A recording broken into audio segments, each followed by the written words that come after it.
সকলকে স্বাগত জানিয়ে শুরু করছি নতুন আরেকটি ভিডিও। এই ভিডিওটিতে এনআইওএস ডিএলএড এর সুপ্রিম কোর্টের যে কেস আজকে যেটা উঠেছিল, তো সেই কেসের সম্পর্কে বলবো। তো প্রথমেই বলে রাখি, পুরনো যে কেস সেটা কিন্তু মিটে গেছে। সেখানে পিটিশনার ভিত্তিক রায় হবার পর আগামী 9 তারিখ থেকে কিন্তু ভেরিফিকেশন শুরু হচ্ছে। তো সেই ভেরিফিকেশনে অংশগ্রহণ যারা করতে পারবে না, অর্থাৎ পিটিশনারের বাইরে নতুন করে পিটিশনার হবার জন্য কিন্তু সুপ্রিম কোর্টে যাওয়া হয়েছিল। সেখানে বলা হয়েছিল কি যে না, যে তারা যারা পিটিশনার আগে হতে পারেনি তাদেরকেও যেন সুযোগ দেয়া হয়। দরকার হলে যে বর্তমানের ভেরিফিকেশন প্রসেস আছে সেটা যেন স্টে দেয়া হয়, স্থগিত করা হয়, এমনটাই কিন্তু বলা হয়েছিল। পরবর্তীতে বিচারপতি তাতে সন্তুষ্ট হয়নি। তারা কি করলো যে না, ভেরিফিকেশন চলবে ভেরিফিকেশনের মতন, কিন্তু ভেরিফিকেশন হবার পর নিয়োগ প্রক্রিয়া কিন্তু কমপ্লিট করা যাবে না। অর্থাৎ এক কথায় বলতে গেলে সাবজেক্ট টু আউটকাম করে রাখা হলো আজকের এই কেসটা, যেটা ডায়েরি নাম্বার দেয়া রয়েছে 31314। এটা 2025-এই করা, কয়েকদিন আগে।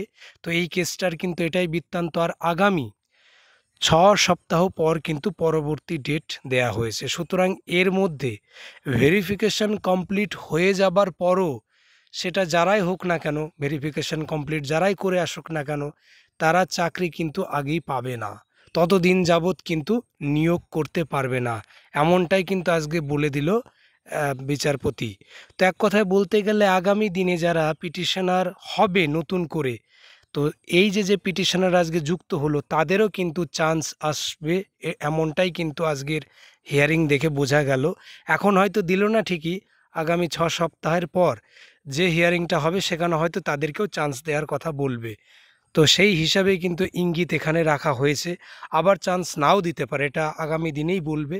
তবে এই কেস না মেটা পর্যন্ত, যেটা ডায়েরি নাম্বার দেখতে পাচ্ছ, ততদিন কিন্তু যারা ভেরিফিকেশানে যাবে কৌশিক দাসের কেস থেকে, তারা কিন্তু নিয়োগও পাবে না, এমন একটা বিষয়। অর্থাৎ এখানে কিন্তু আরও এক কথায় বলতে গেলে লেট হবে। 2022-এর নিয়োগ প্রক্রিয়া যারা এনআইওএস, যাদের নিয়োগ বাকি ছিল, তাদের কিন্তু নিয়োগ পেতে আরও সময় লাগবে। আর সেই সঙ্গে বলে রাখি, যারা নতুন প্রার্থী, অনেকেই হয়তো ভাবছে যে তাদের সাথে এটা সম্পর্ক নেই। তবু আমি বলবো, পুরনো নিয়োগ না কমপ্লিট হলে নতুন নিয়োগ আসা খুবই অসম্ভব প্রাইমারির ক্ষেত্রে, যেহেতু এখানে টেট পাস সকলেই আবেদন করতে পারে। তাই পুরনো নিয়োগটা কমপ্লিট করে কে পেলো না পেলো সেটা ক্লিয়ার হয়ে যাবার পরেই কিন্তু নতুন বিজ্ঞপ্তি জারি হয়। এই কথাটি বলার এটাই কারণ আগামী দিনে যে 22-এর টেট পাস আছে তাদের কিন্তু আরও কিছুটা সময় ব্যয় হতে পারে। তারা হয়তো ভাবছে যে নতুন অ্যাডভার্টাইজমেন্ট কবে আসবে। তো এই কেসগুলোর জন্যেই কিন্তু আরও দেরি হচ্ছে। তো কোথাও না কোথাও এখন দেখার বিষয় আগামী দিনে কি হয় না হয়। তো এই যে কেসটা চলছিল, আবারও বলছি, এর একটা কেস যেমন হাইকোর্টেও রয়েছে, আর এইখানে কিন্তু পিটিশনাররা ডাইরেক্ট গিয়ে সেখানে আবেদন করে। তো সেই আবেদন নিবেদনে পুরোপুরি না সাড়া দিলেও আংশিক কিন্তু সাড়া দিয়েছে। অর্থাৎ 6 সপ্তাহ পর্যন্ত কিন্তু আপাতত মেধা তালিকা প্রকাশ করা যাবে না, সাবজেক্ট টু আউটকাম করে রাখা হলো।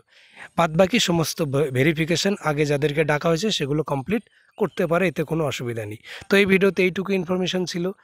যদি এই ভিডিওটি ভালো লাগে অবশ্যই লাইক করো, আর যারা এখনও সাবস্ক্রাইব করোনি, যারা নতুন ভিউয়ার্স, তারা অবশ্যই চ্যানেলটিকে সাবস্ক্রাইব করে আমার এই চ্যানেলের পাশে থেকো এরকম ইম্পর্টেন্ট ভিডিও পাওয়ার জন্যে।